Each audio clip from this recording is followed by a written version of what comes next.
أشهد أن لا إله إلا الله وحده لا شريك له وأشهد أن محمدا عبده ورسوله أما بعد فأعوذ بالله من الشيطان الرجيم بسم الله الرحمن الرحيم الحمد لله رب العالمين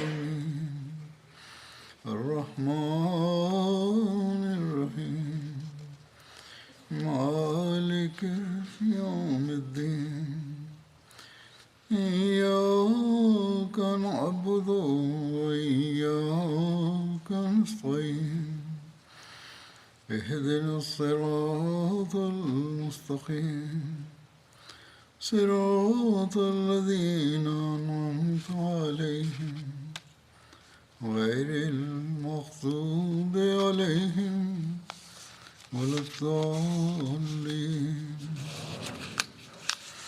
अॼु बि बदर खां फ़ौरी बाद थियण वारनि किन वाक़िअनि जो ज़िक्र पाण सॻोरन सल्लल्लाहु अलैहि वसल्लम जी सीरत जे हवाले सां कंदुसि। तारीख़ में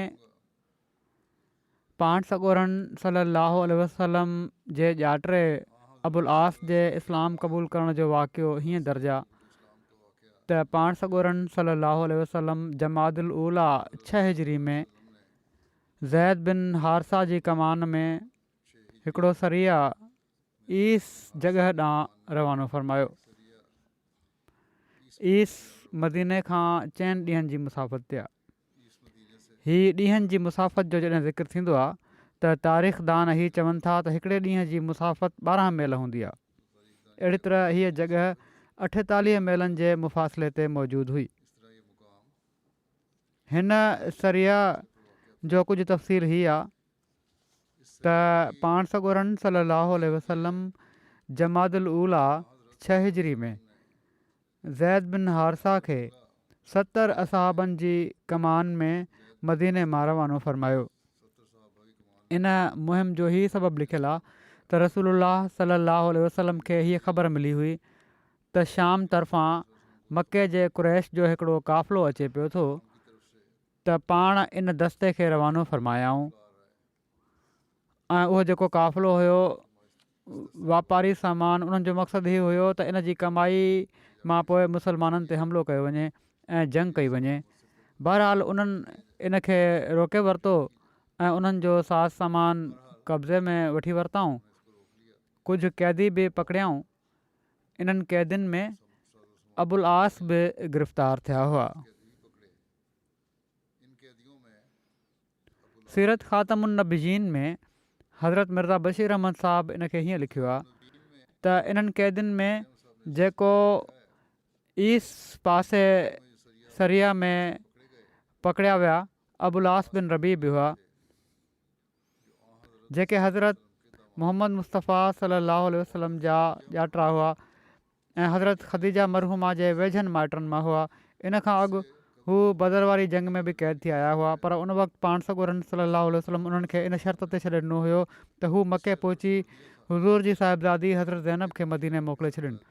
अबुल आस इन वाइदे खे त पूरो करे छॾियो हुयो पर हू ख़ुदि अञा ताईं शिरक ते क़ाइमु हुआ। जॾहिं ज़ैद बिन हारसा उन्हनि खे क़ैद करे मदीने वठी आया त राति जो टाइम हुयो पर कहिड़ी तरह अबुल आस हज़रत ज़ैनब रज़ियल्लाहु ताला अन्हा खे इतलाह मोकिले छॾियो त मां अहिड़ी तरह क़ैद थी हिते पहुची वियो आहियां, तूं जेकॾहिं मुंहिंजे लाइ कुझु करे सघें थी त कर। जीअं त बिल्कुलु उन वक़्तु जो पाण सॻुरा सल्लल्लाहु अलैहि वसल्लम ऐं संदन असहाब सुबुह जी निमाज़ में मसरूफ़ हुआ। हज़रत ज़ैनब घर जे अंदरां ॾाढियां आवाज़ में पुकारे चयो त ऐं मुसलमानो मां अबुल आस खे पनाह ॾिनी आहे। पाण सॻोरन सल्लल्लाहु अलैहि वसल्लम निमाज़ खां फ़ारिग़ थी असाबनि ॾांहुं मुतवजो थी फ़रमायो त जेको कुझु ज़ैनब चयो आहे उहो तव्हां माण्हुनि ॿुधी वरितो आहे। वल्लाह मूंखे इन जो इल्मु न हुयो, मुंहिंजे इल्म में हीअ ॻाल्हि न हुई, पर मोमिननि जी जमायत हिकु आहे पाण में। जेकॾहिं उन्हनि मां को कंहिं काफ़र खे पनाह ॾिए त उनजो एतिराम लाज़मी आहे।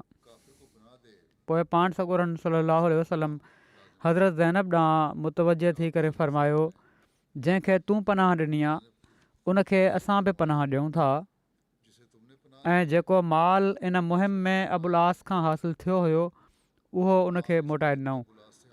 पोइ पाण घर आया ऐं पंहिंजी साहिबज़ादी ज़ैनब खे फ़रमायाऊं, अबुलास जी चङी तरह ख़िदमत चाकरी कर, पर इन सां अकेलाई में न मिल, छो त मौजूदा हालात में तुंहिंजो उन सां मिलणु जाइज़ नाहे। कुझु ॾींहं मदीने में क़याम करे अबुलास मके ॾांहुं वापसि हलिया विया, पर इन्हनि जो मके में वञणु उते तरसण जे मक़सद सां न हुयो, छो त उन्हनि तमामु जल्द पंहिंजी ॾेती लेती मां फ़राग़त हासिलु कई ऐं कलमा शहादत पढ़ंदे मदीने ॾांहुं रवाना थी विया ऐं पाण सॻुरनि सलाहु वसलम जी ख़िदमत में पहुची मुस्लमान थी विया, जंहिं ते पाण हज़रत ज़ैनब खे उन्हनि ॾांहुं बिना कंहिं जदीद निकाह जे मोटाए छॾियो। किन रिवायतुनि में हीअ बि अचे थो त उन वक़्तु हज़रत ज़ैनब ऐं अबुलास जो ॿीहर निकाह पढ़ियो वियो हुयो, पर पहिरीं रिवायत वधीक मज़बूत ऐं सही आहे त ज़रूरत न हुई निकाह जी। इन मां हीअ फ़तवा बि मिली वई त जेकॾहिं का औरत पंहिंजे मुड़ुस जे कुफ़र जे करे अलॻि थिए थी त पोइ मुड़ुस जे ईमान आणण ते ॿीहर निकाह जी ज़रूरत नाहे हूंदी। हज़रत ज़ैनब पंहिंजे मुड़ुस जे इस्लाम क़बूल करण खां पोइ घणी देरि ताईं ज़िंदह न रहियूं। 8 हिजरी में उन्हनि जी वफ़ात थी वई। हज़रत उम्मे ऐमन, हज़रत सौदा, हज़रत उम्मे सलमा ऐं हज़रत उम्मे अतिया उन्हनि खे पाण सॻोरनि सल्लल्लाहु अलैहि वसल्लम जी हिदायतुनि जे मुताबिक़ गुसुल ॾिनो। हज़रत उम्मे अतिया खां रिवायत आहे त रसूलुल्लाह सल्लल्लाहु अलैहि वसल्लम जॾहिं उन्हनि खे हुकुम ॾिनो त हू हुज़ूर जी धीउ खे गुसुल ॾियनि त पाण फ़रमायो हुआऊं त इन जे साॼे पासनि खां ऐं वुज़ू जे उज़वनि खां शुरू कजो।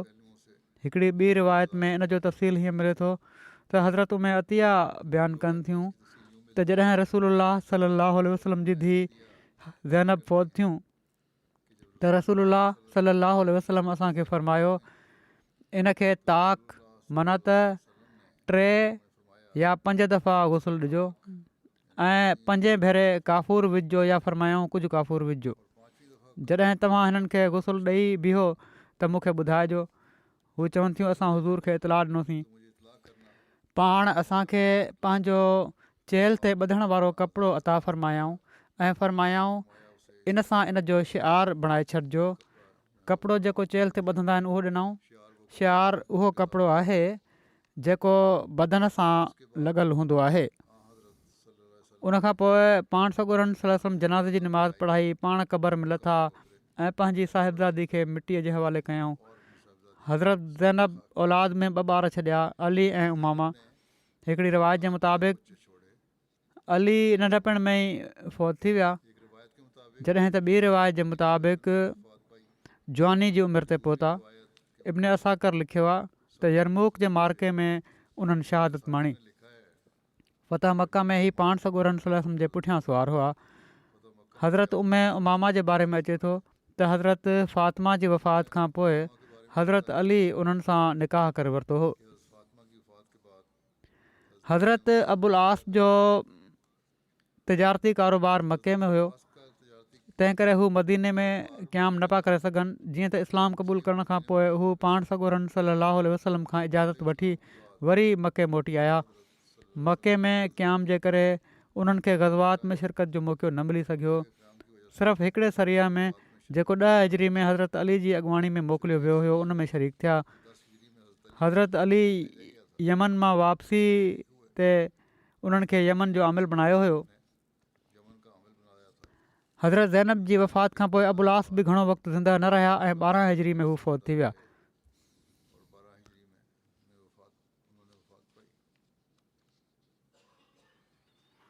हज़रत साहिबज़ादा मिर्ज़ा बशीर अहमद साहब त हीअं लिखियो आहे त अबुल आस जे बारे में पाण सॻोरन सलाहु वसलम जी ख़ुशनुदी जो तज़किरो कंदे त पाण सॻोरन सलाहु वसलम जा ॼातिरा अबुल आस बिन रबी हज़रत ख़दीजा मरहूमा जा वेझा माइट माना त सॻा भाणज हुआ ऐं बावजूदु मुशरिक़ हुअण जे उन्हनि जो वर्ताव पंहिंजी घरवारी सां तमामु भलो हो ऐं मुस्लमान थियण खां पोइ बि ज़ाल मुड़ुस जा तालुकात तमामु ख़ुशगवार रहिया। जीअं त पाण सॻोरा सलाहु वसलम इन पासे खां अबुल आस जी ॾाढी तारीफ़ फ़रमाईंदा हुआ त हिन मुंहिंजी धीउ सां तमामु सुठो वर्ताव कयो आहे। अबुल आस हज़रत अबू बकर जी ख़िलाफ़त जे दौर में 12 हिजरी में फ़ौत थिया, पर उन्हनि जूं ज़ौजा मोहतरमा पाण सॻोरन सलाहु वसलम जी ज़िंदगी में ई फ़ौत थी वियूं हुयूं। त हिन रिवायत मां त लॻे थो जेको हज़रत अली जे बारे में जेका रिवायत आहे पहिरियां त उन्हनि आमिल बणायो उहा थोरी मशकूक आहे। हिननि जी धीउ उमामा जेका पाण सॻोरन सलाहु वसलम खे तमामु प्यारी हुई, हज़रत फ़ातिमा जी वफ़ात खां पोइ हज़रत अलीअ जे निकाह में आयूं पर औलाद खां महरूम रहियूं। ग़ज़वा सवीक 2 हिजरी ज़ुल्हजा में थियो। ग़ज़वा सवीक जो सबबु हीअ आहे त जॾहिं मुशरिक़ हारायल ऐं ॾुखोयल मके ॾांहुं वापसि आया त अबू सुफ़ियान पाण खे तेल हणणु हराम करे छॾियो। उन बासी त हू विझंदो न एसि ताईं जो हू रसूलुल्लाह सल्लल्लाहु अलैहि वसल्लम ऐं संदन असहाबनि खां बदर जो पलउ वठी वठे। हिकिड़ी रिवायत जे मुताबिक़ अबू सुफ़ियान 200 सुवारनि सां जॾहिं त ॿी रिवायत जे मुताबिक़ 40 सुवारनि खे वठी पंहिंजे कसम खे पूरो करण जे लाइ निकितो। मदीने ॾांहुं वञण वारे आम ऐं मामूल जो रस्तो छॾींदे नजद जे रस्ते रवानो थियो। जॾहिं हू वादीअ कनात जे मुंड ते पहुतो त उन त यतीब नाले जबल जे भरिसां उन ड्राबो कयो जेको मदीने खां तक़रीबन 12 मीलनि जे मुफ़ासिले ते मौजूदु हो। कनात बि मदीने ऐं उहद जे विच में मदीने जी 3 मशहूरु वादियुनि मां हिकिड़ी वादी आहे। हू राति महल निकितो ऐं राति जी उंदाही में ई कबीले बनू नज़ीर ॾांहुं वियो ऐं हुयई इब्न अख़्तब वटि पहुची उनजो दर खड़कायईं। उन दर खोलण खां इनकार करे छॾियो। पोइ अबू सुफ़ियान उतां सलाम बिन मिशकम वटि वियो जेको उन वक़्तु बनू नज़ीर जो सरदार ऐं उन्हनि जो ख़ज़ानची हो। अबू सुफ़ियान उन खां इजाज़त घुरी, उन इजाज़त ॾेई छॾी ऐं उन जी ख़िदमत चाकरी कयईं, खारायईं पीआरियईं ऐं माण्हुनि जूं राज़ जूं ॻाल्हियूं ॿुधायईं ऐं रसूलुल्लाह सल्लल्लाहु अलैहि वसल्लम जा राज़ ॿुधायईं। माना त संदन जेको बि रोज़ानो जो मामूल हुयो उन जे बारे में ॿुधायईं त हू छा कंदा आहिनि, केॾी महिल किथे हूंदा आहिनि। पोइ अबू सुफ़ियान राति जे आख़िरी हिसे में उतां रवानो थियो ऐं पंहिंजे साथियुनि सां वञी रलियो। पोइ उन कुरैश जे कुझु माण्हुनि खे मदीने जे भर पासे में उरैज़ नाले जॻह ॾांहुं मोकिलियो। उरैज़ बि मदीने खां 3 मीलनि जे मुफ़ासिले ते हिकिड़ो नख़लिस्तान आहे।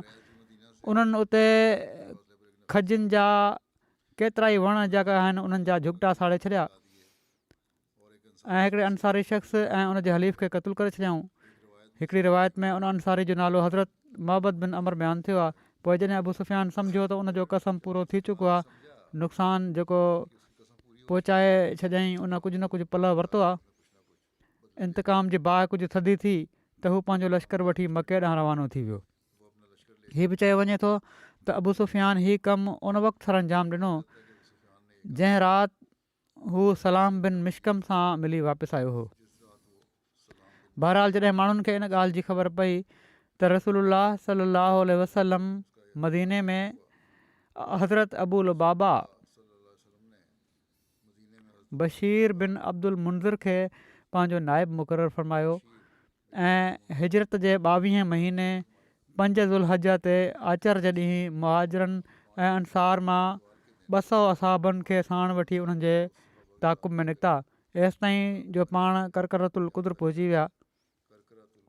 करकरतुल कुदर कुदुर मादन जे भर पासे में अल हज़िया जे वेझो हिकिड़ी जॻह आहे। उनजे ऐं मदीने जे विच में 96 मीलनि जी मुसाफ़त आहे। हीअ बि चयो वञे थो त हीअ बनू सुलैम जो चश्मो आहे। बहरहाल अबू सुफ़ियान ऐं उनजो लश्कर लिकंदे लिकंदे भॼंदा पिया वञनि ऐं सतू जा थैला उछलींदा पिया वञनि ऐं इहो ई उन्हनि जो आम ज़ादे राह हुयो। मुस्लमान उन्हनि खे खणंदा पिया वञनि। तंहिं करे हिन ग़ज़वा जो नालो ग़ज़वतु सवीक माना त सतुनि वारो ग़ज़वो पइजी वियो। अरबी में सतू खे सवीक चवंदा आहिनि। अबू सुफ़ियान ऐं उनजो लश्कर भॼी वियो। मुस्लमान उन्हनि खे न पकिड़े सघिया। पोइ रसूलुल्लाह सल्लल्लाहु अलैहि वसल्लम मदीने ॾांहुं वापसि हलिया आया। जॾहिं असहाब रसूलुल्लाह सल्लल्लाहु अलैहि वसल्लम सां गॾु वापसि अची रहिया हुआ त उन्हनि अर्ज़ु कयो, या रसूलल्लाह, छा तव्हां पसंदि कयो था त हीअ असांजे लाइ ग़ज़वा हुजे? पाण फ़रमायो, हा, हीअ ग़ज़वा ई आहे। तोड़े जंग थी आहे या नाहे थी? इन जो तफ़सील सीरत ख़ातमुन नबीयीन में हीअं बयानु थियो आहे त बदर खां पोइ अबू सुफ़ियान कसम खयो हो त जेसि ताईं बदर जे मक़तूलनि जो इंतक़ाम न वठी वठंदो कॾहिं बि पंहिंजी घरवारी वटि न वेंदो ऐं न कॾहिं पंहिंजे वारनि में तेलु हणंदो। जीअं त बदर जे 2 महीननि खां पोइ दुलहज जे महीने में अबू सुफ़ियान 200 हथियार बंदि कुरैश जी जमियत खे साण वठी मके मां निकितो ऐं नजदी रस्ते ॾांहुं थींदे मदीने वटि पहुची वियो। हिते पहुची उन पंहिंजे लश्कर खे त मदीने खां कुझु मुफ़ासिले ते छॾियो ऐं ख़ुदि राति जी उंदाही जे परदे में लिकंदे यहूदी क़बीले बनू नज़ीर जे रइस हुई इब्न अख़्तब जे घर पहुतो ऐं उनखां इमदाद घुरियईं। पर उन जी दिलि में पंहिंजे वचन वाइदे जी कुझु यादि बाक़ी हुई। इन इनकार कयो। इन चयो, असांजो अहद आहे, मां नथो ॿुधाए सघां तोखे, न पनाह ॾेई सघां थो। पोइ अबू सुफ़ियान ओड़ी तरह ई लिकंदे बनू नज़ीर जे ॿिए रइस सलाम बिन मशकम जे घर वियो ऐं उनखां मुस्लमाननि जे ख़िलाफ़ु ऐआनत जो तलबगार थियो। उन बदबख़्त वॾी जुरत सां सभिनी वचन वाइदनि खे नज़रअंदाज़ करे अबू सुफ़ियान जी ॾाढी आदर भाउ कयईं ऐं उनखे पाण वटि राति जो महिमान करे रखियईं ऐं उनखे मुस्लमाननि जे हालात जे बारे में सभु कुझु ॾिसी छॾियईं। सुबुह थियण खां पहिरियां अबू सुफ़ियान उतां निकितो ऐं पंहिंजे लश्कर में पहुची उन कुरैश जे हिकिड़े दस्ते खे मदीने जे वेझो अरीज़ वारी वादी में छापो हणण जे लाइ रवानो करे छॾियो। हीअ उहा वादी हुई जिथे उन्हनि ॾींहंनि में मुस्लमाननि जा जानवर चरंदा हुआ ऐं जेका मदीने खां सिर्फ़ु 3 मीलनि जे मुफ़ासिले ते हुई ऐं ग़ालिबन इन ई जो हाल अबू सुफ़ियान खे सलाम बिन मिशकम खां मालूम थियो हूंदो। जॾहिं कुरैश जो ई दस्तो अरीज़ वादी में पहुतो त ख़ुशकिस्मती सां उन वक़्तु मुस्लमाननि जा जानवर उते मौजूदु न हुआ। अलबत हिकिड़ो मुस्लमान अंसारी ऐं उनजो हिकिड़ो साथी उन वक़्तु उते मौजूदु हुआ। कुरैश हिननि ॿिन्ही खे पकिड़े ज़ालमाणे तौर ते क़तलु करे छॾियो ऐं पोइ खजनि जे वणनि खे बाहि ॾेई छॾियऊं ऐं उतां जे घरनि ऐं झूपड़नि खे साड़े अबू सुफ़ियान जी क़याम गाह ॾांहुं वापसि मोटी विया। अबू सुफ़ियान इन कामयाबी खे पंहिंजो कसम पूरो थियण जे लाइ काफ़ी सम्झी लश्कर खे वापसी जो हुकुम ॾिनो। ॿिए पासे पाण सॻोरन सल्लल्लाहु अलैहि वसल्लम खे अबू सुफ़ियान जे हमले जी ख़बर पई त पाण सॻोरा सल्लल्लाहु अलैहि वसल्लम असहाबनि जी हिकिड़ी जमायत साण वठी उन जे ताक़ुब में निकिता। पर छो त अबू सुफ़ियान पंहिंजे कसम जे इफ़ा खे मशकूक करणु न पियो चाहे, हू अहिड़ी परेशानीअ सां वठी भॻो जो मुस्लमान उन जे लश्कर ताईं न पहुची सघिया ऐं बिलाख़िर कुझु ॾींहंनि जी गैरहाज़िरी खां पोइ पाण सॻोरा सल्लल्लाहु अलैहि वसल्लम मदीने वापसि मोटी आया। उन्हनि बि इहो ई लिखियो आहे त ग़ज़वा खे ग़ज़वा सवीक चवंदा आहिनि, जंहिंजो सबबु हीअ आहे त अबू सुफ़ियान मके ॾांहुं वापसि मोटियो त ताक़ुब जे ख़्याल जे करे कुझु त घबराहट में ऐं कुझु पंहिंजो बोझ हल्को करण जे लाइ हू पंहिंजो रसद जो सामान जेको वधीक सवीक माना त सतू जे थैलनि ते ॿधलु हुयो रस्ते में उछलींदो वियो।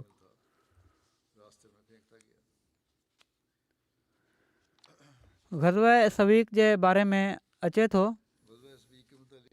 त इन नाले जो ग़ज़व 4 हिजरी में ग़ज़व उहद खां पोइ बि थियो हो। जीअं त तबरी 2 सवीक नाले ग़ज़वात जो ज़िक्र कयो आहे। हिकिड़ो ग़ज़व बदर खां पहिरियां जंहिंजा तफ़सील हाणे ई बयानु थिया आहिनि।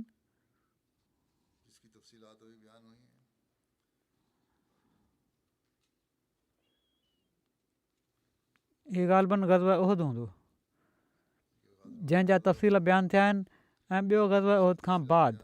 पर बाक़ी सीरत जे किताबनि में जीअं सीरत इब्न हिशाम, सुबुल हुदा वग़ैरह हिन ग़ज़व खे ग़ज़व बदरुल मौइद जे नाले सां बयानु कयो आहे।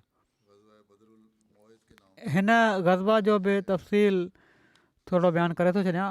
ख़ुलासतन हीअं आहे त अबू सुफ़ियान उहद जे ॾींहुं वापसि वञण जो इरादो कयो त ज़ोर सां चयईं ऐं रसूलुल्लाह सल्लल्लाहु अलैहि वसल्लम खे मुख़ातिब कंदे चयईं त असांजे ऐं तुंहिंजे विच में 1 साल खां पोइ बदरुसुफ़रा जो वाइदो आहे, असां उते विढ़ंदासीं। अरब जे गॾु थियण जी जॻह ऐं उन्हनि जी बाज़ार हुई हीअ बदरुसुफ़रा। त रसूलुल्लाह सल्लल्लाहु अलैहि वसल्लम हज़रत उमर खे इरशाद फ़रमायो त चओ ठीकु आहे, इनशा अल्लाह। त माण्हू इन वाइदे ते मुंतशिर थी विया। जीअं त उहद जे मौक़े ते रसूलुल्लाह सल्लल्लाहु अलैहि वसल्लम जे अबू सुफ़ियान सां थियण वारे वाइदे जे मुताबिक़ ईंदड़ साल पाण सॻुरा सल्लल्लाहु अलैहि वसल्लम बदर ॾांहुं रवाना थिया।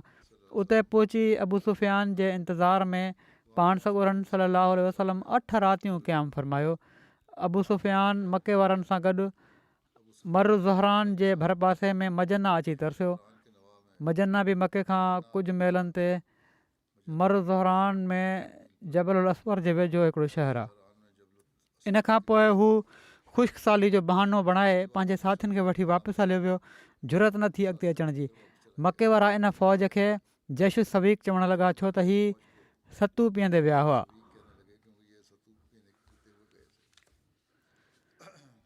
पहिरीं ईद उल अज़हा जे बारे में लिखियलु आहे त 2 हिजरी में ग़ज़व सवीक तां वापसी खां बाद पाण सॻुरनि सल्लल्लाहु अलैहि वसल्लम ईद उल अज़हा अदा फ़रमाई।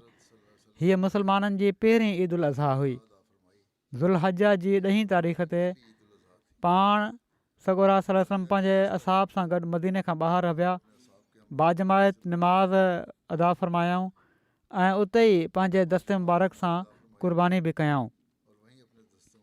हिकिड़ी रिवायत में आहे त जॾहिं रसूलुल्लाह सल्लल्लाहु अलैहि वसल्लम ग़ज़व बनू कैनुका तां वापसि मदीने आया त ईद उल अज़हा अची वई। पाण ऐं संदन असहाबनि मां जंहिंखे क़ुर्बानी मुयसरु हुई 10 ज़ुल्हज ते क़ुर्बानी कयाऊं। पाण सॻुरा सल्लल्लाहु अलैहि वसल्लम असहाबनि सां गॾु ईदगाह विया। उते पाण ईद उल अज़हा जी पहिरीं निमाज़ पढ़ायाऊं। ईद उल अज़हा जी हीअ पहिरीं निमाज़ आहे जेका पाण सॻुरनि सल्लल्लाहु अलैहि वसल्लम मदीने में असहाबनि खे पढ़ाई ऐं उते ई ईदगाह में पाण पंहिंजे हथां 2 बकरियूं या हिकिड़ी बकरी ज़िबह कयाऊं। हज़रत जाबिर बिन अब्दुल्ला खां मरवी आहे त ग़ज़व बनू कैनुका तां वापसि अची असां ज़ुल्हज जी 10 तारीख़ ते क़ुर्बानी कईसीं। हीअ पहिरीं क़ुर्बानी हुई जेका मुस्लमाननि जे साम्हूं थी। असां बनू सलमा में क़ुर्बानी कई हुईसीं। मां क़ुर्बानियूं ॻणियूं। उन ॾींहुं उन जॻह ते 17 क़ुर्बानियूं ॻणियूं वयूं। हीअ तारीख़ तबरी मां हवालो आहे। सीरत ख़ातमुन नबीयीन में हज़रत मिर्ज़ा बशीर अहमद साहब इन ज़िम्न में हीअं लिखियो आहे त उन ई साल ज़िलहज जे महीने में ॿी इस्लामी ईद माना त ईद उल अज़हा मशरू थी, जेका महीने ज़ुल्हज जी 10 तारीख़ ते सॼी इस्लामी दुनिया में मल्हाई वेंदी आहे।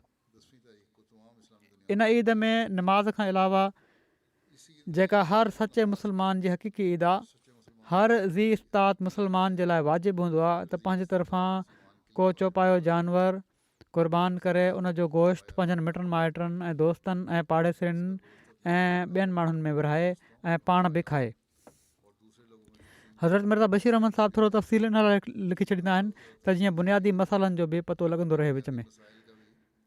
त हीअ आहे इन गोश्त जी वंड जेका क़ुर्बानी जो जेको गोश्त आहे। जीअं त ईद उल अज़हा जे ॾींहुं उनखां पोइ 2 ॾींहंनि ताईं सॼी इस्लामी दुनिया में लखें करोड़े जानवर फ़ी सबीलिल्लाह क़ुर्बान कया वेंदा आहिनि ऐं अहिड़ी तरह मुस्लमाननि जे अंदरि अमली तौर ते इन अज़ीमुशान क़ुर्बानी जी यादि ज़िंदा रखी वेंदी आहे जेका हज़रत इब्राहिम ऐं हज़रत इस्माईल ऐं हज़रत हाजरा पेश कई ऐं जंहिंजो बहितरीनु मिसाल पाण सॻोरन सलाहु वसलम जी ज़िंदगी हुई। ऐं हर हिकु मुस्लमान खे होशियारु कयो वेंदो आहे त हू पंहिंजे आका ऐं मालिक जी वाट में पंहिंजी जान ऐं माल ऐं पंहिंजी हर हिकु शइ खे क़ुर्बान करण जे लाइ तयारु आहे। हीअ ईद बि ईद उल फितर वांगुरु हिकिड़ी अज़ीमुशान इस्लामी इबादत जी तकमील ते मल्हाई वेंदी आहे ऐं उहा इबादत हज आहे। हज़रत फ़ातिमा रज़ी अल्लाह ताला अन्हा जो निकाह बि 2 हिजरी में थियो। हज़रत अली रसूलुल्लाह सल्लल्लाहु अलैहि वसल्लम जी ख़िदमत में हज़रत फ़ातिमा सां निकाह जी दरख़्वास्त कई जंहिंखे हुज़ूर सल्लल्लाहु अलैहि वसल्लम ख़ुशीअ सां क़बूलु फ़रमायो। हज़रत अनस बयानु कनि था त हज़रत अबू बकर ऐं पोइ हज़रत उमर ॿिन्ही नबी करीम सल्लल्लाहु अलैहि वसल्लम जी ख़िदमत में अची हज़रत फ़ातिमा सां शादीअ जी दरख़्वास्त कई पर रसूल करीम सल्लल्लाहु अलैहि वसल्लम ख़ामोश रहिया ऐं उन्हनि खे को जवाबु न ॾिनऊं। पर हीअ त पहिरियां हज़रत उमर ऐं अबू बकर चयो हुयो ऐं बाद में पोइ हज़रत अली चयो हुयो जेके अॻिते रिवायतूं खुलनि थियूं।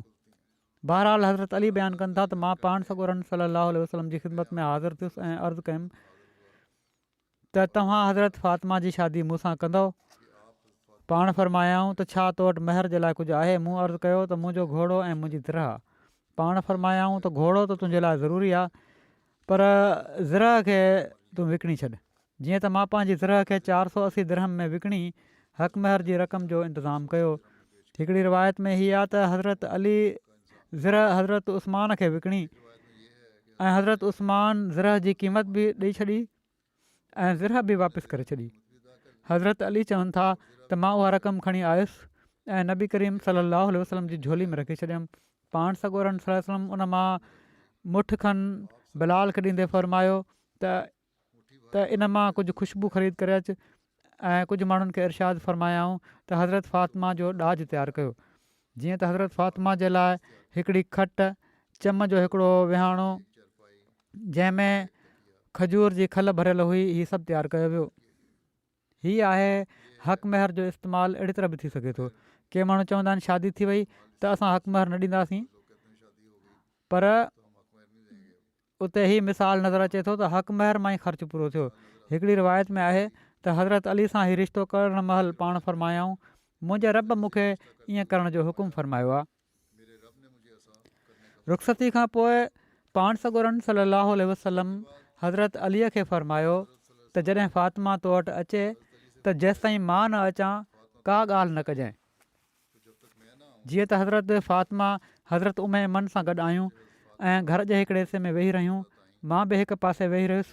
हज़रत अली चवनि था पोइ रसूलुल्लाह सलाहु वसलम आया ऐं फ़रमायाऊं छा मुंहिंजो भाउ हिते आहे? उमैमन चयो तव्हांजो भाउ ऐं तव्हां पंहिंजी धीउ जी शादी हिन सां कई आहे? पाण फरमायाऊं हा छो त अहिड़े रिश्ते में शादी थी सघे थी जेको अहिड़ी तरह कज़न सां थी सघे थी। बहरहाल उहो सॻो भाउ नाहे। पाण अंदरि आया ऐं हज़रत फ़ातिमा खे चयाऊं त मूं वटि पाणी आण। हू उथियूं ऐं घर में रखियल हिकिड़े प्याले में पाणी आंदाऊं।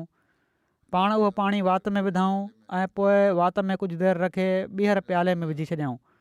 पोइ हज़रत फ़ातिमा खे फ़रमायाऊं त अॻिते वधि। हू अॻिते थियूं। पाण इन्हनि ते ऐं उन्हनि जे मथे ते कुझु पाणी जा छंडा हयाऊं ऐं दुआ ॾींदे चयाऊं अल्लाहुम्मा इन्नी उईज़ु हा बिक व ज़ुर्रियत हा मिन शैतान रजीम। ऐं अल्लाह हिन खे ऐं हिन जी औलाद खे मरदूद शैतान खां तुंहिंजी पनाह में ॾियां थो। पोइ पाण सॻोरन सलाहु वसलम फ़रमायो ॿिए पासे मुंहुं कर। जॾहिं उन्हनि ॿिए पासे मुंहुं कयो त पाण उन्हनि जे कुल्हनि जे विच में पाणी जा छंडा हयाऊं ऐं पोइ ईअं ई हज़रत अलीअ सां कयाऊं। हज़रत अली खे फ़रमायाऊं पंहिंजे घर वारनि वटि वञु ऐं अलाह जे नाले ऐं बरकत सां। अहिड़ी तरह हज़रत अली खां हिकिड़ी रिवायत मरवी आहे त नबी करीम सलाहु वसलम हिकिड़े थां में वज़ू कयो ऐं पोइ उन पाणी खे हज़रत अली ऐं हज़रत फ़ातिमा ते उन जा छंडा हयाऊं ऐं फ़रमायाऊं अलाहुम बारिक फ़ी हिमा व बारिक लहो मा फ़ी शमले हिमा। ए अलाह हिननि ॿिन्ही में बरकत रख ऐं हिननि ॿिन्ही जे गॾु थियण में बरकत रखे छॾ। हज़रत आयशा ऐं हज़रत उम सलमा बयानु फ़रमायो त रसूलुल्लाह सलाहु वसलम असांखे इरशाद फ़रमायो त असां फ़ातिमा खे तयारु कयूं एसि ताईं जो असां इनखे हज़रत अली वटि वठी वञूं। जीअं त असां घर ॾांहुं मुतवजह थियासीं असां इनखे बतहा जे भर पासे वारी नरम मिटी सां लिंबियोसीं। पहिरियां घरु ठीकु कयोसीं, पोइ खजूर जे तांदूरनि सां 2 विहाणा भरियासीं। असां उनखे पंहिंजे हथनि सां पिञोसीं। पोइ असां खजूर ऐं वॾी किशमिश खाइण जे लाइ ऐं मिठो पाणी पीअण जे लाइ रखियोसीं ऐं हिकिड़ी काठी खईंसीं ऐं उनखे कमरे में हिकिड़े पासे टंगे छॾियोसीं त जीअं उन ते कपिड़ा वग़ैरह टंगे सघिजनि ऐं इन ते नंढी पखाल टंगी वञे। असां हज़रत फ़ातिमा जी शादी खां सुठी शादी का न ॾिठीसीं। वलीमे जी दावत में खजूर जव पनीर ऐं हैस मौजूदु हुआ। हैस उन खाधे खे चइबो आहे जेको खजूर गिह ऐं पनीर वग़ैरह सां मिलाए ठाहियो वेंदो आहे।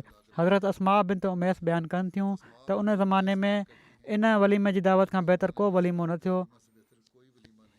हीअ उहा शादी ऐं वलीमे जी दावत आहे जेका सादगी जो मिसाल आहे। हज़रत फ़ातिमा ऐं हज़रत अली जी शादी जो तफ़सीली तज़किरो कंदे सीरत ख़ातमुन नबीयीन में लिखियलु आहे। हीअ बि बयानु करे थो छॾियां, कुझु ॻाल्हियूं वाधारियूं बि आहिनि हिन में, तंहिं करे बयानु ज़रूरी आहे। लिखियलु आहे त हज़रत फ़ातिमा पाण सॻोरनि सलाहु वसलम जी उन औलाद में सभिनी खां नंढियूं हुयूं जेका हज़रत ख़दीजा जे पेटां ॼाई ऐं पाण सॻोरा वसलम पंहिंजी औलाद में सभिनी खां वधीक हज़रत फ़ातिमा खे प्यारो रखंदा हुआ ऐं पंहिंजी ज़ाती ख़ूबियुनि जे करे उहे ई इन इम्तियाज़ी मुहबत जी सभिनी खां वधीक हक़दारु हुयूं। ख़ूबियूं बि तमामु घणियूं हुयूं उन्हनि में। हाणे हिननि जी उमिरि तक़रीबन 15 साल हुई ऐं शादी जा पैगाम अचणु शुरू थी विया हुआ। सभिनी खां पहिरियां हज़रत फ़ातिमा जे लाइ हज़रत अबू बकर रज़ी अल्लाह ताला अन्हु दरख़्वास्त कई पर पाण सॻोरनि सल्लल्लाहु अलैहि वसल्लम उज़ुर करे छॾियो। पोइ हज़रत उमर अर्ज़ु कयो पर उन्हनि जी दरख़्वास्त बि मंज़ूरु न थी। इन खां पोइ हिननि ॿिन्ही बुज़ुर्गनि हीअ सम्झी त पाण सॻोरनि सलाहु वसलम जो इरादो हज़रत अली जे बारे में मालूम थिए थो। हज़रत अली खे तहरीक कयाऊं त तूं फ़ातिमा जे बारे में दरख़्वास्त कर। त हज़रत अली जेके ग़ालिबनि पहिरियां खां ख़्वाहिशमंद हुआ पर हया जे करे ख़ामोश हुआ, फ़ौरन पाण सॻोरनि सल्लल्लाहु अलैहि वसल्लम जी ख़िदमत में हाज़िर थी दरख़्वास्त पेश करे छॾियऊं। ॿिए पासे पाण सॻोरनि सलाहु वसलम खे ख़ुदाई वही जे ज़रिए हीउ इशारो थी चुको हुयो त हज़रत फ़ातिमा जी शादी हज़रत अलीअ सां हुअणु घुरिजे। जीअं त हज़रत अली दरख़्वास्त पेश कई त पाण सॻोरनि सलाहु वसलम फ़रमायो मूंखे त इन जे बारे में पहिरियां खां ख़ुदाई इशारो थी चुको आहे। पोइ पाण हज़रत फ़ातिमा खां पुछा कयाऊं त हू हया जे करे ख़ामोश रहियूं, ॻाल्हायूं न पर शर्माए वियूं। त लिखनि था त हीअ बि हिकिड़े क़िस्म जो रज़ा जो इज़हार हो। जीअं त पाण सॻोरनि सल्लल्लाहु अलैहि वसल्लम मुहाजिरनि ऐं अंसार जी हिकिड़ी जमायत खे गॾु करे हज़रत अली ऐं फ़ातिमा जो निकाह पढ़ी छॾियो। हीअ 2 हिजरी जी शुरूआति या वक़्त जो वाक़ियो आहे। इन खां पोइ जॾहिं बदर जी जंग थी वई त ग़ालिबन ज़ुल्हज जे महीने 2 हिजरी में रुख़सती जी तजवीज़ थी ऐं पाण सॻोरनि सल्लल्लाहु अलैहि वसल्लम हज़रत अली खे घुराए पुछा कई त तो वटि महर जी अदायगी जे लाइ कुझु आहे या न। हज़रत अली अर्ज़ु कयो या रसूलल्लाह मूं वटि त कुझु कोन्हे। पाण फ़रमायाऊं उहा ज़रह काॾे वई जेका मां उन ॾींहुं माना त बदर जे गनीमत जे माल मां तोखे ॾिनी हुई, जेको गनीमत जो माल मिलियो हुयो उन मां ज़रह मां तोखे ॾिनी हुई उहा काॾे वई। हज़रत अली अर्ज़ु कयो उहा त आहे। त पाण सॻोरनि सलाहु वसलम फ़रमायो बसि उहा ई खणी आहे। जीअं त हीअ ज़रह 480 दिरहम में विकिणी वई ऐं पाण सॻोरनि सल्लल्लाहु अलैहि वसल्लम इन ई रक़म मां शादी जा ख़र्च मुहैया कया। जेको ॾाज पाण सॻोरनि सल्लल्लाहु अलैहि वसल्लम फ़ातिमा खे ॾिनो उहा हिकिड़ी गुल ॿूटनि वारी चादर ऐं हिकिड़ो चम जो गादेलो जंहिंजे अंदरि खजूर जा सुका पन भरियल हुआ ऐं हिकिड़ी पखाल हुई नंढी। ऐं हिकिड़ी रिवायत में आहे त पाण सॻोरनि सल्लल्लाहु अलैहि वसल्लम हज़रत फ़ातिमा जे ॾाज में हिकिड़ी चकी बि ॾिनी हुई जॾहिं हीउ सामान थी चुको त घर जो फ़िक्रु थियो। हज़रत अली हींअर ताईं ग़ालिबन पाण सॻुरनि सलम सां गॾु ई मस्जिद जेके हुजरे वग़ैरह में रहंदा हुआ, पर शादी खां पोइ हीउ ज़रूरी हुयो त को अलॻि घर हुजे जंहिंमें ज़ाल मुड़ुसु रही सघनि। जीअं त पाण सॻुरनि सलम हज़रत अली खे इरशाद फरमायो त हाणे तूं को घरु ॻोल्ह जंहिंमें तव्हां ॿई रही सघो। हज़रत अली वक़्ती तौर ते हिकिड़े घर जो इंतज़ामु कयो ऐं इन में हज़रत फ़ातिमा जी रुख़्सती थी वई। उन ई ॾींहुं रुख़्सती खां पोइ पाण सॻुरा सलम उन्हनि जे घरु विया ऐं थोरो पाणी घुराए उन ते दुआ कयऊं ऐं पोइ उहो पाणी हज़रत फ़ातिमा ऐं हज़रत अली ॿिन्ही ते हीअ लफ़्ज़ फरमाईंदे उन जा छंडा हयाऊं। पहिरियां बि मां दुआ ॿुधाए चुको आहियां त अल्लाहुम्मा बारिक फ़ीहिमा व बारिक अलैहिमा व बारिक लहुमा नस्लहुमा। हीअ दुआ आहे जेका शादी करण वारनि जोड़ियुनि जे लाइ उन्हनि जे माउ पीउ खे बि करणु घुरिजे। अॼुकल्ह जेके शादीअ खां पोइ छोकिरे छोकिरी में मसाला पैदा थी था वञनि, उन्हनि में बि वाधारो थी रहियो आहे। इन जो सबबु सिर्फ़ु दुनिया जी हिर्स ऐं लालच आहे, उहा तमामु घणी वधी वई आहे ऐं दीन ऐं ख़ुदा ताला जे हुकमनि ते तवजो घटि आहे। जेकॾहिं दीन खे मुक़दम रखियो वञे ऐं अहिड़ी तरह दुआ कई वञे ऐं वालदेन बि पंहिंजो किरदारु अहिड़ी तरह अदा कनि त रिश्ता क़ाइमु रही सघनि था। बहरहाल हिन दुआ जो मतिलबु हीअ आहे त माना त मुंहिंजा अल्लाह तूं हिननि ॿिन्ही जे पाण में तालुकात में बरकत ॾे ऐं हिननि जे उन्हनि तालुकात में बरकत ॾे जेके ॿियनि माण्हुनि सां क़ाइमु थियनि ऐं उन्हनि जे नसुल में बरकत ॾे। ऐं पाण सॻुरा सलाहु आलैहि वसल्लम हिन नई जोड़ी खे अकेलो छॾे वापसि हलिया आया ऐं पोइ पाण सॻुरा सलाहु वसल्लम हिन नई जोड़ी खे अकेलो छॾे वापसि हलिया आया। इन खां पोइ जो हिकिड़े ॾींहुं पाण सॻुरा सलाहु वसल्लम हज़रत फ़ातिमा जे घरु विया त हज़रत फ़ातिमा पाण सॻुरनि सलाहु वसल्लम खे अर्ज़ु कयो त हारसा बिन नौमान अंसारी वटि कुझु घर आहिनि, तव्हां उन्हनि खे फ़रमायो त हू पंहिंजो को घरु ख़ाली करे छॾनि असांजे लाइ, असां उते हलिया वञूं, वेझो अची वेंदासीं तव्हांजे। पाण सॻुरनि सलाहु वसल्लम फ़रमायो हू असांजे लाइ एॾा घर पहिरियां ई ख़ाली करे चुका आहिनि जो हाणे त मूंखे उन्हनि खे चवंदे शर्म थो अचे।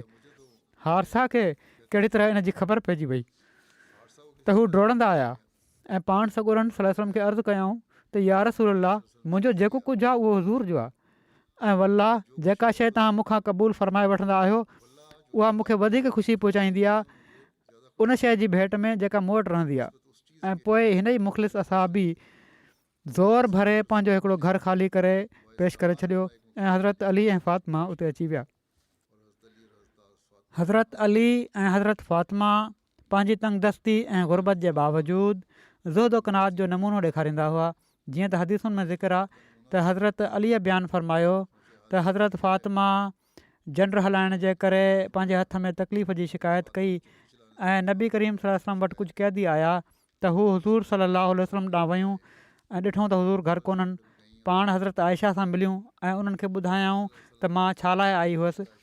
जॾहिं नबी सल्लल्लाहु अलैहि वसल्लम आया त हज़रत आयशा हज़रत फ़ातिमा जे अचण जो ॿुधायो। नबी करीम सल्लल्लाहु अलैहि वसल्लम असां वटि आया। हज़रत फ़ातिमा चवनि थियूं पाण सॻुरा सल्लल्लाहु अलैहि वसल्लम पोइ असांजे घरु आया। जॾहिं त असां पंहिंजे बिस्तरनि ते लेटी चुका हुआसीं, असां बीहण लॻासीं, उथणु लॻासीं त पाण सॻुरनि सल्लल्लाहु अलैहि वसल्लम फ़रमायो पंहिंजी जॻह ते तरसिया रहो।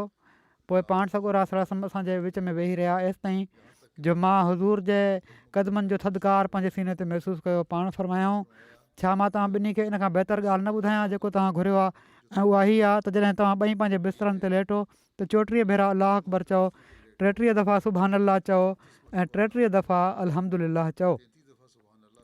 हीअ तव्हां ॿिन्ही जे लाइ ख़ादिम खां वधीक बहितर आहे। हज़रत अबू हुरैरा खां रिवायत आहे त हज़रत फ़ातिमा नबी करीम सल्लल्लाहु अलैहि वसल्लम जी ख़िदमत में हुज़ूर खां ख़ादिम घुरण जे लाइ हाज़िर थियूं ऐं कम जी शिकायत कयऊं त पाण फ़रमायाऊं तूं इन ख़ादिम खे असां वटि न ॾिसंदीअ। पाण सॻुरनि सल्लल्लाहु अलैहि वसल्लम फ़रमायो छा मां तव्हांखे अहिड़ी ॻाल्हि न ॿुधायां जेका तुंहिंजे लाइ ख़ादिम खां बहितर आहे। तूं पंहिंजे बिस्तरे ते वेंदे 33 दफ़ा सुभान अल्लाह चओ, 33 भेरा अल्हम्दुलिल्लाह चओ ऐं 34 भेरा अल्लाह अकबर चओ। हीअ मुस्लिम जी रिवायत आहे। हज़रत मुस्लिम मऊद रज़ी अल्लाह ताला अन्हो पाण सॻुरनि सल्लल्लाहु अलैहि वसल्लम जी सीरत बयानु कंदे फ़रमाइनि था त हिन वाक़िए खे बुख़ारी जे हवाले सां पाण बयानु फ़रमायो अथनि फ़रमाइनि था त हज़रत फ़ातिमा रज़ी अलाह ताला अन्हा शिकायत कई त जनर हलाइण सां हिननि खे तकलीफ़ थिए थी। उन ई वक़्त में पाण सॻोरनि सल्लल्लाहु अलैहि वसल्लम वटि कुझु ग़ुलाम आया, सो पाण सॻोरनि सल्लल्लाहु अलैहि वसल्लम वटि वयूं, पर ॾिठूं त हज़ूर घर कोन्हनि। तंहिं करे हज़रत आयशा रज़ी अलाह ताला अन्हा खे पंहिंजे अचण जो सबबु ॿुधाए घर मोटी आयूं। जॾहिं पाण सॻोरा सल्लल्लाहु अलैहि वसल्लम घर आया त हज़रत आयशा जनाब सल्लल्लाहु अलैहि वसल्लम खे हज़रत फ़ातिमा जे अचण जो इतलाह ॾिनो, जंहिं ते पाण सॻोरा सल्लल्लाहु अलैहि वसल्लम असां वटि आया ऐं असां पंहिंजे बिस्तरनि में लेटी चुका हुआसीं। मां हज़ूर खे ईंदे ॾिसी चाहियो त उथां, पर हज़ूर सल्लल्लाहु अलैहि वसल्लम फरमायो त पंहिंजी पंहिंजी जॻह ते लेटा रहो। पोइ असां ॿिन्ही जे विच में अची वेही रहिया एसि ताईं जो हज़ूर जे क़दमनि जो थधिकार मुंहिंजे सीने ते महसूसु थियणु लॻो। जॾहिं पाण वेही रहिया त पाण फरमायाऊं त मां तव्हांखे का अहिड़ी ॻाल्हि न ॿुधायां जेका उन शइ खां जंहिंजो तव्हां सुवालु कयो आहे बहितरु आहे, ऐं उहा हीअ आहे त जॾहिं तव्हां पंहिंजे बिस्तरनि ते लेटी पओ त 34 भेरा तकबीर चओ, 33 दफ़ा सुभान अल्लाह चओ ऐं 33 दफ़ा अल्हम्दुलिल्लाह चओ, सो हीउ तव्हांजे लाइ ख़ादिम खां भलो हूंदो। हज़रत मुस्लिम मौद फ़रमाइनि था त हिन वाक़े मां मालूम थिए थो त पाण सॻोरा सल्लल्लाहु अलैहि वसल्लम मालनि खे विरहाइण में अहिड़ा मुहतात हुआ जो बावजूदु इन जे जो हज़रत फ़ातिमा खे हिकिड़े ख़ादिम जी ज़रूरत हुई ऐं चकी पीअण सां संदन हथनि खे तकलीफ़ थींदी हुई, पर पोइ बि पाण उन्हनि खे ख़ादिम न ॾिनऊं ऐं पर दुआ जी तहरीक कयऊं ऐं अलाह ताला ॾांहुं मुतवजे कयऊं। पाण सॻोरा सल्लल्लाहु अलैहि वसल्लम जेकॾहिं चाहिनि हा त हज़रत फ़ातिमा खे ख़ादिम ॾेई सघनि पिया, छो त जॾहिं माल विरहाइण जे लाइ हज़ूर वटि ईंदा हुआ त उहे बि असाबनि में विरहाइण जे लाइ ईंदा हुआ ऐं हज़रत अली जो बि उन्हनि में हक़ु थी सघे पियो ऐं हज़रत फ़ातिमा बि उन जूं हक़दार हुयूं, पर पाण सॻोरनि सल्लल्लाहु अलैहि वसल्लम एहतियात खां कमु वरितो ऐं न चाहियऊं त उन्हनि मालनि मां पंहिंजे अज़ीज़नि ऐं मिटनि माइटनि खे ॾेई छॾनि, छो त मुमकिन हुयो त इन मां आईंदा माण्हू छा जो छा नतीजो कढनि हा ऐं बादशाह पंहिंजे लाइ अमवालुनि नास खे जाइज़ सम्झी वठनि हा। पर बदकिस्मती सां अॼुकल्ह जा बादशाह त पोइ बि मुस्लमान बादशाह त जाइज़ ई सम्झनि था, सो एहतियात तौरु पाण सॻोरनि सल्लल्लाहु अलैहि वसल्लम हज़रत फ़ातिमा खे उन्हनि ग़ुलामनि ऐं बानियुनि मां जेके वटनि उन वक़्तु विरहाइण जे मक़सद सां आयूं का न ॾिनी। हिन हंधि हीअ बि यादि रखणु घुरिजे त हिननि मालनि में हज़ूर जो ऐं हज़ूर जे मिटनि माइटनि जो ख़ुदा ताला हिसो मुक़ररु फ़रमायो आहे। इन मां पाण सॻोरा सल्लल्लाहु अलैहि वसल्लम ख़र्चु फ़रमाए वठंदा हुआ ऐं पंहिंजे तालुक़ु रखंदड़नि खे बि ॾींदा हुआ। हा, जेसि ताईं का शइ उन्हनि जे हिसे में न अचे उनखे क़तन ख़र्चु न फ़रमाईंदा हुआ ऐं पंहिंजे अज़ीज़ खां अज़ीज़ रिश्तेदार खे बि न ॾींदा हुआ। छा दुनिया कंहिं बादशाह जो मिसाल पेश करे सघे थी जेको बैतुल माल जो अहिड़ो मुहाफ़िज़ हुजे? जेकॾहिं को मिसाल मिली सघे थो त सिर्फ़ु उन ई पाक वजूद जे ख़ुदाम मां, न त ॿिया मज़हब इन जो मिसाल पेश नथा करे सघनि। बाक़ी इनशा अल्लाह आईंदा। हिन वक़्तु मां ॿीहर दुनिया जे हालात जे हवाले सां दुआ जे लाइ बि चवणु चाहियां थो। हाणे त मग़रबी दुनिया ऐं पर अमरीका जे बि किन लिखण वारनि हीअ अख़बारुनि में लिखियो आहे त पल वठण जी बि का हद हुअणु घुरिजे ऐं अमरीका ऐं मग़रबी मुल्कनि खे हमास ऐं इसराइल जी जंग में पंहिंजो किरदारु अदा करणु घुरिजे ऐं ठाह ऐं जंगबंदी जी कोशिशि करणु घुरिजे। पर लॻे थो हीअ लिखण वारा हीअ बि लिखनि था त लॻे थो त हीअ माण्हू जंग बंदि कराइण जे बदिरां भड़काइण ते सवां सिधा थी वेठा आहिनि। अहिड़ी तरह अमरीका जी ॻाल्हि की ख़बर हुई त परॾेही वज़ारत जे हिकिड़े वॾे ऑफिसर इन ॻाल्हि ते इस्तीफ़ा ॾेई छॾी त हाणे हद थी चुकी आहे, फ़लस्तीनी मासूमनि ते तमामु घणो ज़ुल्म थी रहियो आहे ऐं इन जो हाणे ख़्यालु रखणु घुरिजे वॾियुनि ताक़तुनि खे त हिननि माण्हुनि में बि शरीफ़ माण्हू मौजूदु आहिनि। अहिड़ी तरह कॾहिं कॾहिं मीडिया ते ईंदो आहे त के यहूदी रबाई बि उन्हनि जे हक़ में ॻाल्हाए रहिया आहिनि ऐं ज़ुल्म जे ख़िलाफ़ु ॻाल्हाए रहिया आहिनि। रूस जे परॾेही वज़ीर बि बयानु ॾिनो आहे त जेकॾहिं अहिड़ी तरह हीअ मुल्क पंहिंजो रवैयो रखियूं वेठा रहिया त हीअ जंग सॼे इलाइक़े में पखिड़िजी वेंदी ऐं पर मां सम्झां थो त दुनिया में पखिड़िजी वेंदी। सो हिननि माण्हुनि खे होश खां कमु वठणु घुरिजे। अहिड़ी तरह मुस्लमान मुल्कनि खे जहिड़ो की मां पहिरियां बि चयो हुयो, हिकु थी करे ऐं हिकु आवाज़ थी करे ॻाल्हाइणु घुरिजे। जेकॾहिं दुनिया जा 53-54 मुल्क चया वञनि था त मुस्लमान आहिनि, हिकु आवाज़ में ॻाल्हाइनि त हीअ वॾी ताक़त हूंदी ऐं इन जो असर बि थींदो ऐं इन जो पोइ असर बि थींदो, न त एकड़ ॿेकड़ आवाज़ जेके आहिनि को असरु न आहिनि रखंदा। ऐं इहो ई हिकिड़ो तरीक़ो आहे दुनिया में अमुन क़ाइमु करण जो ऐं हिन जंग जे ख़ात्मे जो। सो मुस्लमान मुल्कनि खे दुनिया खे तबाही खां बचाइण जे लाइ पंहिंजो किरदारु अदा करण जी भरपूर कोशिशि करणु घुरिजे। अलाह ताला इन्हनि खे तौफ़ीक़ बि ॾिए इन जी, पर बहरहाल असांखे दुआउनि ते ज़ोर ॾियणु घुरिजे। अलाह ताला हिन जंग जो बि ख़ात्मो करे ऐं मासूम मज़लूम फ़लस्तीनियुनि जी हिफ़ाज़त फ़रमाए, वधीक इन्हनि ते ज़ुल्म न थियनि ऐं ज़ुल्म खे दुनिया मां ख़तमु करे जिथे बि आहे ज़ुल्म, अलाह ताला असांखे दुआउनि जी तौफ़ीक़ ॾिए।